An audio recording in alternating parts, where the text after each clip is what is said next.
Instead of going to the gym, you can do exercises at home. This saves you time and money.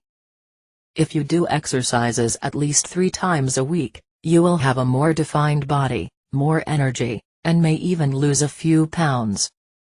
Even without appliances, you can do many exercises at home. You can do light exercises, or a more intense workout, watching TV for example. Listen to music is also a good way to bring up the motivation. And if you want to invest a little in equipment, you can buy weights to do exercises that strengthen your muscles. To do exercises on the floor, you can buy a special rug, suitable for exercises. Thus, your body will not be in contact with the frozen ground during your workout. Whether with or without equipment, the most important thing is to start doing the exercises as soon as possible.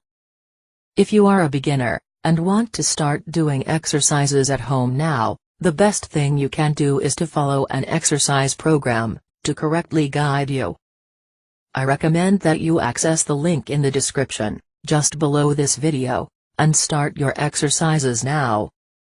If you liked this video, click on like below, and subscribe to the channel. Start your home workout today, and you will see the results very soon. Good luck.